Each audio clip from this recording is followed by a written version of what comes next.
The Foreign Minister S. Jaishankar is speaking in New Delhi. Let's listen in. On UNCLOS as the constitution of the seas. Minister Wong and I also spoke about terrorism, radicalism and extremism. Again, you would all know that we have cooperated very closely in forums including the FATF.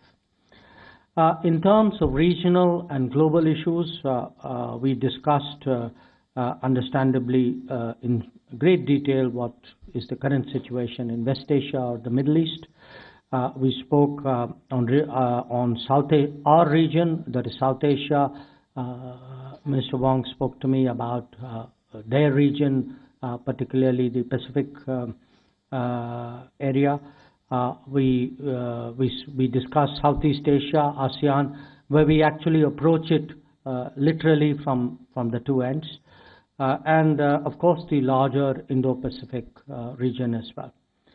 What I do want to stress is that as liberal democracies, as Quad partners, we would continue to work towards a rules-based international order. We will support freedom of navigation in international waters, promote connectivity, growth and security for all while respecting the territorial integrity and sovereignty of all states. So let me conclude once again by thanking Penny, Minister Wong, for her presence in India today. I know she will speak about it, but in anticipation, want to say that I accepted her kind invitation to visit Australia for an important event which will take place next year. So thank you, and may I request Penny if you would make your remarks. Thank you very much, Foreign Minister, or External Affairs Minister Jaishankar. Can I say it's fantastic to be here in New Delhi again, and it's wonderful to have had the opportunity over a couple of days in the 2+2 and also today in the Foreign Ministers Framework Dialogue to have the opportunity to engage directly with Jai. Jai was actually the first counterpart I met after being sworn in as Australia's Foreign Minister, and I think he is the person or the counterpart with whom I've met most in the period I've been Australia's Foreign Minister. I think it's some 11 times if you include bilaterals, trilaterals, the Quad, and other fora that we've met in 2023. This has been a milestone year in our partnership, and it's critical for the Met region. We are, as Dr. Jaishankar said, we are comprehensive strategic partners. We're also Quad partners. We share traditions. We also share an interest in the sort of region we live in, an Indo-Pacific that is peaceful, stable and prosperous, in which sovereignty is respected, and where all countries can benefit from a strategic equilibrium. We can only build and sustain this region by working with others, and I can't emphasise sufficiently how important we see India to that project. I thank Jai for his kind comments about our support on the G20. We certainly did want to ensure we worked with India as much as we were able to make this a successful. Make it a successful G20 year. India is also hosting the Quad meeting early next year, so we equally would want to work with India to ensure that that is as successful and positive as it can be. Today we did discuss many issues. We discussed, amongst other things, our work in the Indian Ocean region, how we can collaborate on shared challenges, climate change, maritime security, the health of the oceans.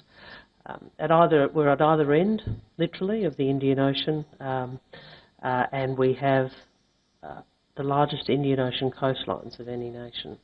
So we share a lot. So it's central to finding both of us, and it brings us together.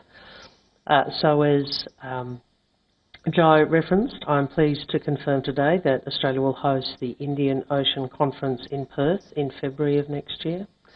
It's an opportunity to discuss practical solutions for the key challenges facing the region. And I also look forward to welcoming Jai to Australia, not only for that, but for Raisina Down Under, an event in Canberra which will follow soon after the Down Under version of the Rosina Dialogue.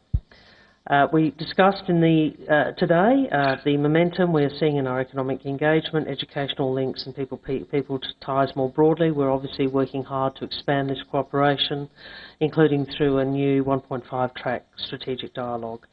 Today I also announced an Australia-Indian audio-visual co-production agreement which has come into force, which we are very interested in and which will, we hope, open up new markets and allow more Australian and Bollywood films and series to reach new audiences.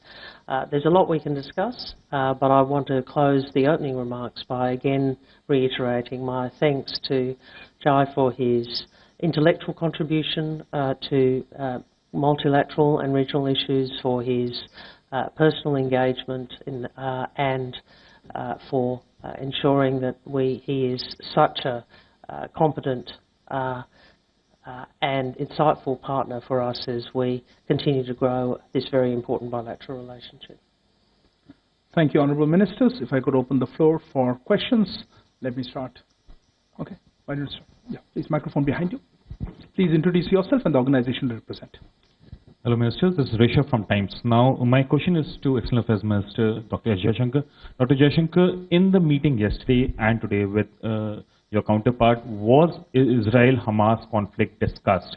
And I would take this opportunity to even ask a question to you, Senator. Senator, if we can ask, was there commonality between the status that India and Australia take on Israel-Hamas war, or are there divergences as well between the two countries on this very topic, Israel-Hamas conflict? Well, we've had different occasions to put out our position because, as you know, since October 7th, there have been numerous conversations at the Prime Minister's level, at my level.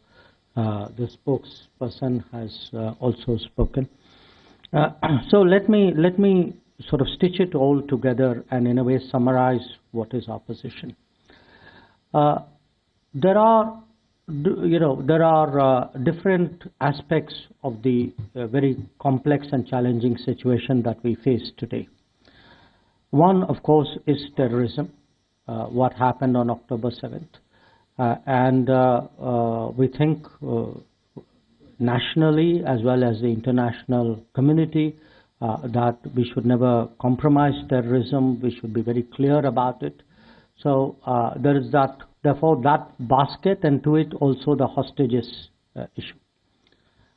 There's a second set of issues, and this is the humanitarian crisis that we see in Gaza today, the need for humanitarian assistance, which is very urgent, and the observance of international humanitarian law there.